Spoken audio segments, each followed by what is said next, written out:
Hello and welcome to Where the Living Room Used to Be, a podcast about Rhode Island's music scene.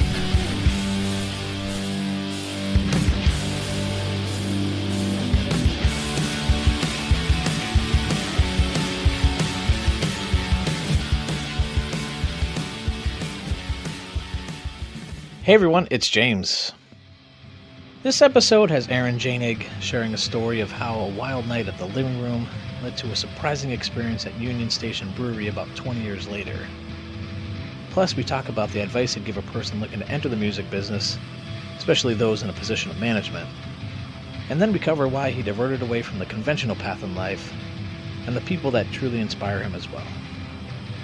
In the full episode, Aaron talked about his connection to and appreciation of the band Six Finger Satellite, so please listen to the end as you'll hear their song Another Landslide, which was actually recorded at the living room back on December 5th, 1998. Enjoy! Aaron, I wanted to ask you if there was a piece of music advice that you may have learned from someone like a mentor, a bandmate, staff member, anything that you've heard over your time in the scene that resonated with you that you'd like to now pass along. I feel like I just spent an hour talking about all the advice Randy gave me. Yeah. I don't know. I don't want to reuse it, but those are the lessons that I remember, Maybe I'll give an example more so than another quote, the way that, and I've gotten much better at this over the years, and who could blame it, when you're in your 20s getting thrust into trying to run a nightclub with 800 people in it and everybody's on something or doing something. The way that you interact with people is not always, you're not always happy with yourself afterwards, what I mean? And I feel like Randy would be proud. Recently, we had a customer, not even a customer, a gentleman who wandered into Union Station and was definitely, he seemed all right. We sold him a beer. There was a ska band, reggae band playing. He was dancing, whatever. But then he started like eating the band's pizza and sort of acting pretty weird.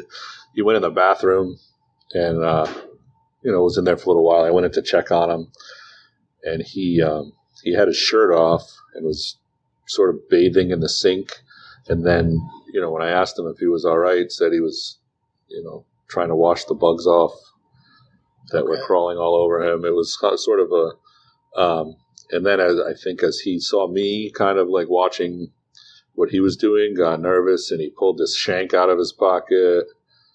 And I was like, hey, man, you're good. I just, you can't really take a shower here, but I'm not sure, nobody's trying to ruin your night, whatever. Yeah. He goes back out in the club, and now he's dancing around with a shank. He's eating the band's pizza. So in this moment, you have these things in your head, what would Randy do?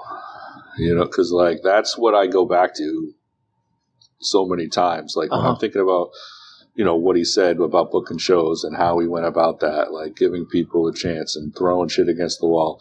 But he also had this, he never really spoke about it. It wasn't a piece of advice, but the way that he interacted with people. I remember one night, Gregory and I, it may have even been Halloween. I might be mixing memories, but I'm going to present it as one story because it'll be funnier. I think it was Halloween, and Gregory was doing sound dressed up as Ganja Man. Okay. He had on a Robin, Batman and Robin superhero mask and a cape. Yeah. With a marijuana leaf on it and the whole nine. I mean, he may have been even wearing spandex or leotards or something. Yeah. And he's on stage swapping the bands, and a fight broke out. And this is one of the greatest memories I had in the living room. And flies off the stage to help break up this fight. I think he may even have banged his head on like a speaker hanging there, and he gets in there and he's trying to like break up this fight, taking people off of him. This guy's arguing. This guy is just not calming down. I think he like may have even spit in Gregory's face at one point. And Randy, at the time, you're so mad at him. He's like, would come over and be like, "Hey, guy, can I buy you a beer? Come on, take a walk with me. I'll buy you a beer." In like the most calm, relaxed way. And now you just broke up a fight. This guy just spit on Gregory, right? Yeah. But he had this uncanny ability to diffuse the situation, which unfortunately we had plenty of situations where you want to, antagonizing or getting angry or trying to drag this man from a building is like, it's not going to get you anywhere. So now Gregory is like, Randy's buying this guy a beer, but Randy takes him to the bar, buys him a beer. Now the guy's like in a great mood. He says, "Listen, man, I don't think this night can continue with you here. I think it'd be best if, like, you go home. We don't want you to get into any more trouble. Yeah. And then come back another time." Yeah. Just say whatever he had to say to diffuse the situation so nobody in the building was going to get hurt. And, like, it's the complete antithesis of what you think is how do you need to break up this fight. Like, there's, you know what I mean? And You're expecting a brawl and someone getting literally thrown out the and there door. were plenty of times where brawls just turn into bigger brawls or whatever happens, and there's like 2 bouncers and 40 guys fighting at this hardcore show, and you're like, what the hell am I going to do right now? And Randy could just walk into the middle of that and like part the seas and make everybody go home. I mean, not always, but I'll just always remember that night. And then the guy just like walked out and went home, and then everybody went on with their nights. It's incredible. And of course, me and Gregory are pissed because we just like got punched in the head and like spit on and stuff. And it's like you just bought that guy a beer, and it's like, listen, he went home. Is anybody still fighting? Nobody's still fighting. You know what I mean? Yeah. And it's like, but so you take all those lessons, and now here I am, 30 years later, where instead of trying to like just drag this guy out of the club or yell at him or be like, "What the hell are you doing?" or something worse, you know what I mean? I decided to have a dance-off with this guy. All right. Yeah. He was dancing around the place, waving his shank, eating the band's pizza, doing his thing. And I was like, you know what? So I started dancing with him, and he was feeling it. And I just started kind of waving him and moving.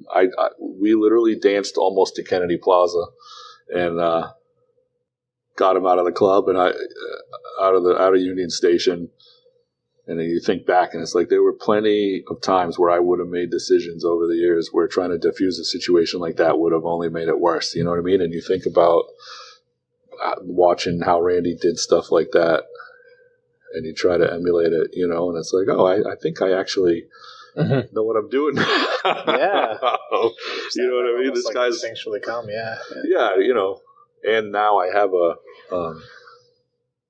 a video from that night that I can show people of my dance off with this gentleman if anybody ever wants to see it. It's a win-win. Yeah, right.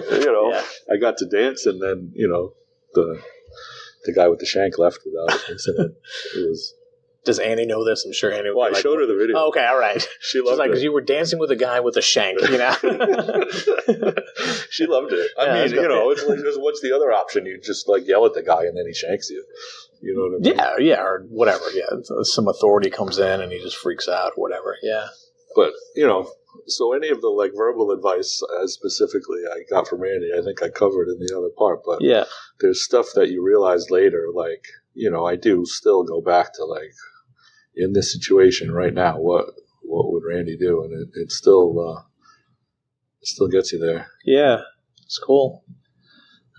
But then, I mean, from your own experience, like, is there something that you kind of put together of booking clubs, owning clubs, being a general manager? Like, is there something that you would kind of put together to share with someone else, like to someone that's maybe aspiring to do something like that? Like, what would you pass along? Man, maybe we should ask Sarah if I've told her anything useful. Yeah. Yeah.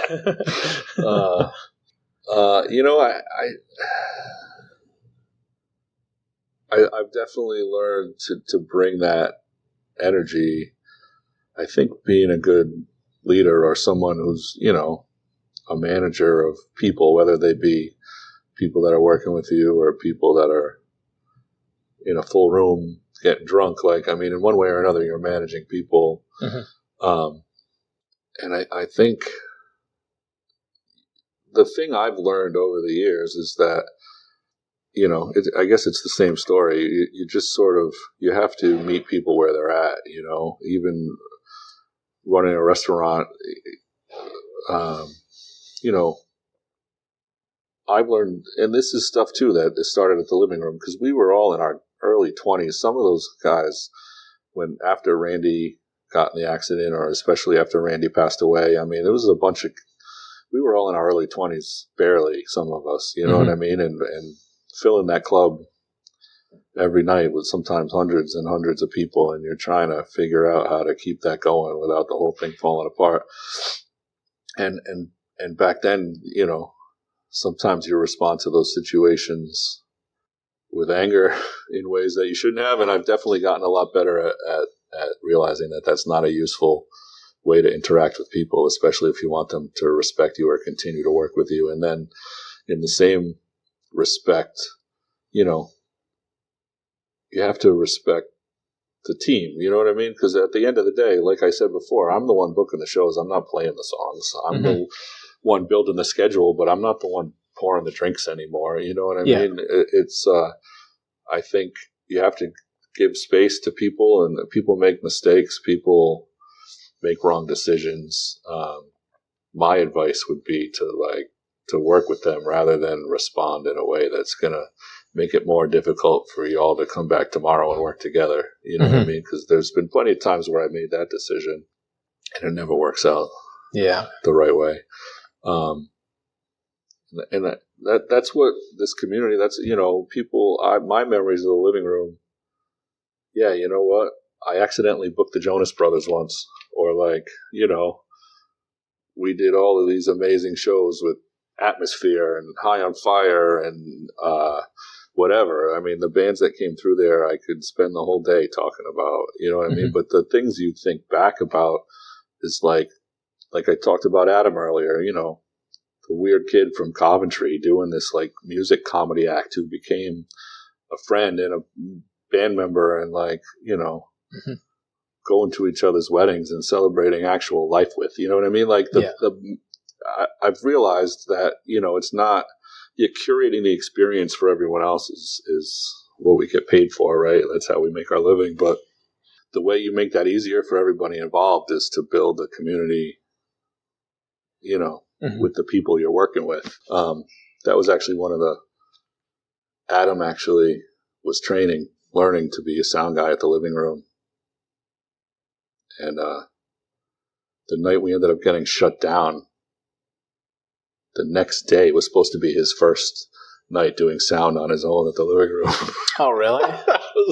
It was such a bizarre moment. But you know what? He probably wouldn't have become this incredible video producer and jingle writer and roadshow cameraman. And, if he got stuck being a nightclub sound guy in this crazy life that we live. But I just have so much respect for you have to respect the people you work with and the people you work for. And it's so much easier to deal with those bad situations, or to just even deal with the day-to-day situations when, the team of people you have around you make it so much easier. Mm-hmm. I don't know if that made sense. Yeah, definitely. I have such a different perspective on it now than I did 20 years ago. I look back and it's like, man, if I could have said this or talked to these people this way or handled this situation that way, you look back now and it's like, man, you feel like such an idiot sometimes. But because when you realize we had such an amazing team of kids just flying by the seat of their pants back there. And imagine if I knew now what I know then, right? I guess that's what you always say, but mm-hmm. But we got through it. But Yeah. You know, I don't know if I can even put it into words, but it's just the ability to, my ability to just interact with people. Yeah, no, I mean, that's a key, like, interpersonal skills and I guess just how important that stuff is. Because, I mean, probably most people look at it from the outside and like, what do you need to run a successful club? It's like, well, you got to, bring in the best bands and you got to have, like, the best drinks and you got to have, right. But it's like, and yes, that's always true, but, like, it doesn't mean anything if your staff is holding on by a thread or there's, like, all of, like, this bad energy with it. And, like, if you're not all moving in the same direction or whatever, then that stuff becomes apparent or it just doesn't make for the best experience or, again, like those clubs and I mean, I played 1,000 shows, like I can name the places that where I was, like, treated really well. Right. And that's what I, and that's because not to say the team there really believes in it's like, they whatever, and not that the bands that I were in were, selling the places out or doing, but, like, they still just, treated us really well. And it was because they just appreciated what they're doing. And it just, it came, like, rings true, so, right. That stuff does matter, right. Or if I walk into a place, it's like, this is just a transactional thing. They don't give a shit who I am. They don't even know the name of my band, not, like, any of this stuff. And, right. They're just looking to sell a couple of beers and get us out of here, and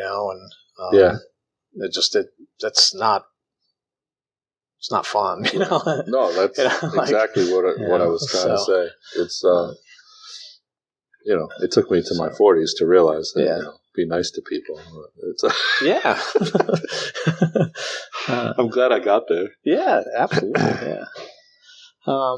And then, to kind of close this out, you kind of, touched on it already, but, like, what inspires you, and it can just mean more than what you do within music and with the venues, but just, like, what inspires you in life, These are such hard questions. Yeah.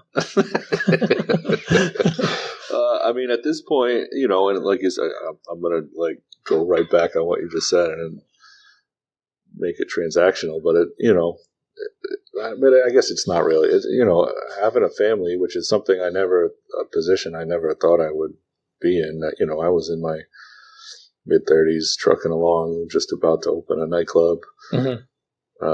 Go along being the, occasionally drunk, sometimes angry, sometimes musician guy that booked a lot of bands pretty okay. Yeah. And then all of a sudden I made a baby. And then I made another one, and have an amazing partner in your bandmate and my wife. Mm-hmm. So I mean, that I guess if we looked at the timeline of me figuring shit out and how to interact with people, it probably came somewhere along just about the same time that I had to really start thinking about being there for other people than myself, Mm-hmm. My kids are ridiculous and amazing and silly and smart and sometimes do stupid stuff and sometimes do awesome stuff and sometimes say the funniest things in the world, so it's from day to day, that's where I, get that. Because it will, very easily after leaving the parlor and working in the casinos, and then COVID happened, and now I'm a mailman briefly. Well, I don't even want to. Life is weird, you know what I mean? And I could have got tangled up in the. I guess what inspires me is what I don't necessarily.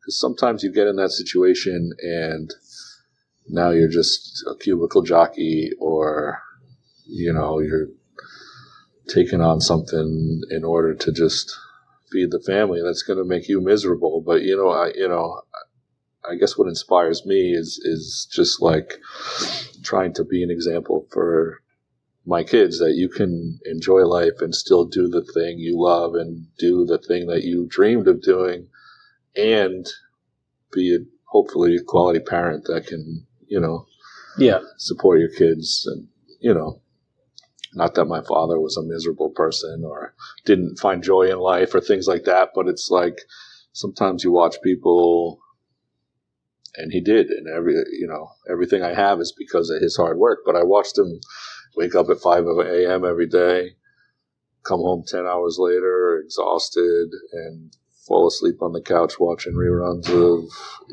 Everybody Loves Raymond. And it was,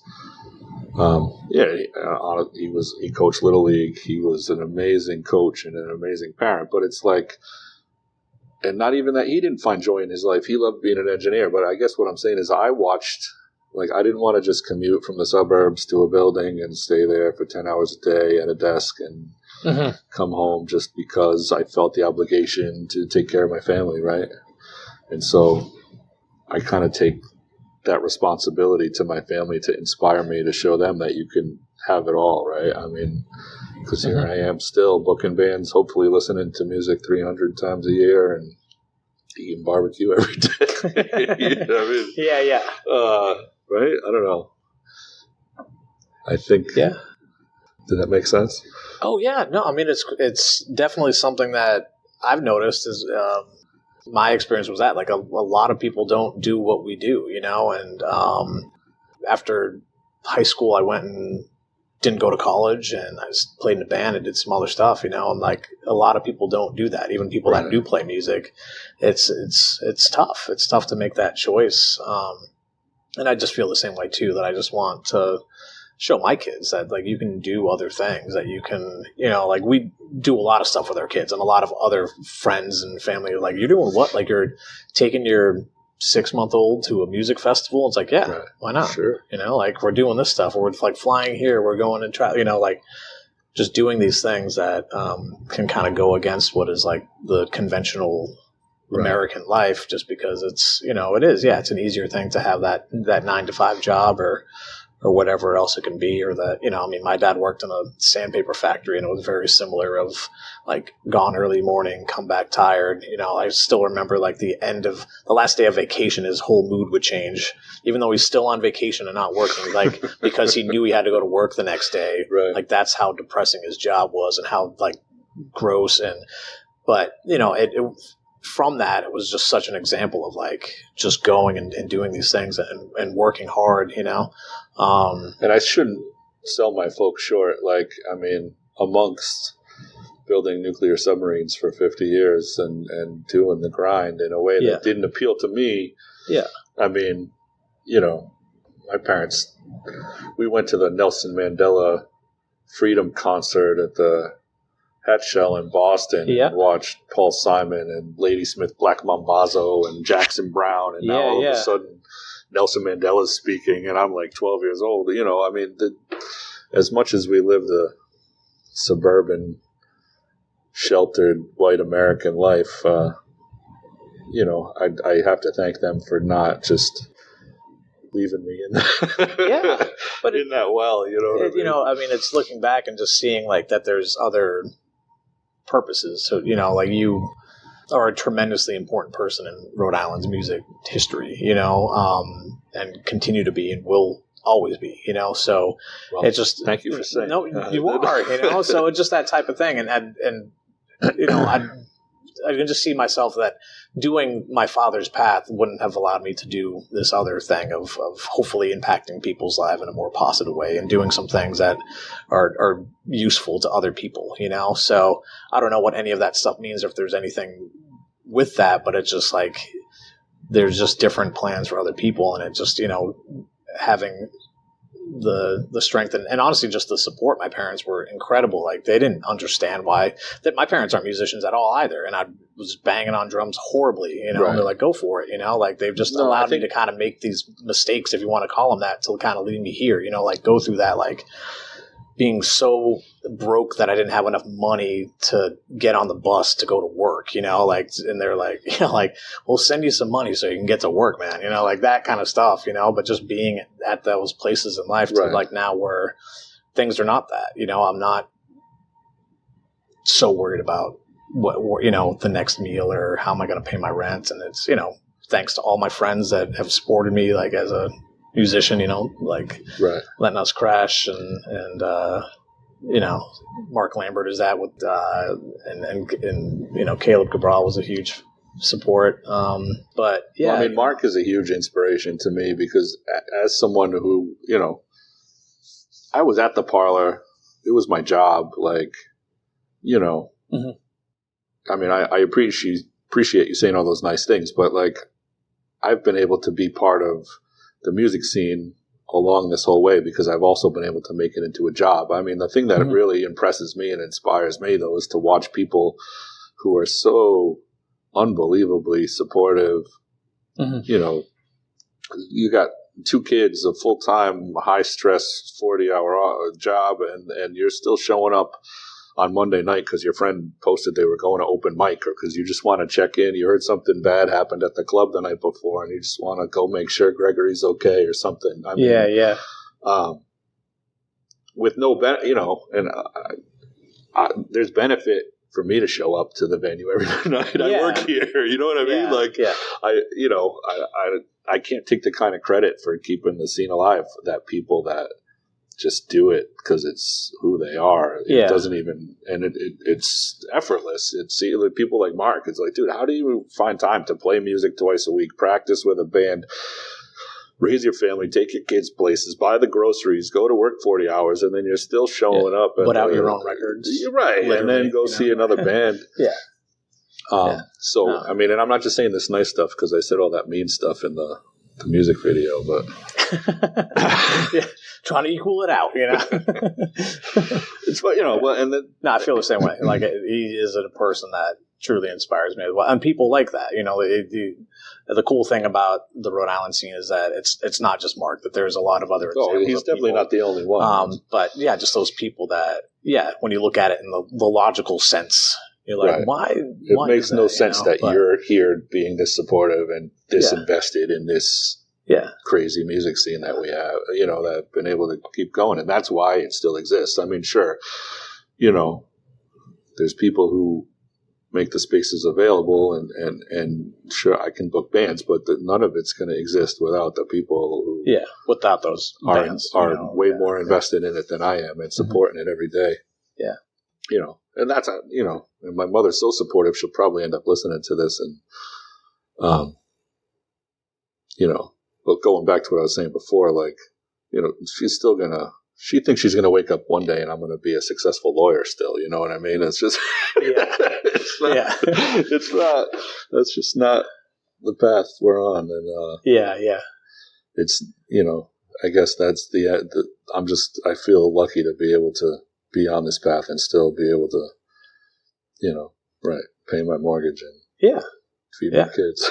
No, exactly. And I know those people that are on that other side. And there's definitely times I was in the van. I was like, I wish I was this dedicated to being an accountant because I would have been a lot safer. Right. But I promise those accountants I'd ask them and be like, you play in a band? You put out records? Like, I can listen to music that you made on the internet. Like, I can buy things that you put together. Like, so it's just that type of thing that I can diminish what I've done because it's like not this, thing that is kind of lofted up of being like a doctor, a lawyer, whatever else. But those doctors and lawyers want to do what we do. Right. Like, there's a band in Newport of just doctors that play like blues music with like James Montgomery and stuff like that. That they get together because they just want to play music, Sure. and they can do it because they can do it, but like, just seeing how that stuff can kind of go back the other way and just not, again, taking it for granted, that these are the lives that a lot of those people that are like, going back to their, comfortable homes, but are just like, we're able to do stuff for them of, giving them some night out, some excitement, a release of some sort, or just, something that is different for them to like aspire to, is to get out and play music. So, or be part of that scene. So, this has been really cool, Aaron, talking to you about this advice stuff and inspiration. So thank you. No, hey, thank you for having me talk about it. It hurts my brain a little.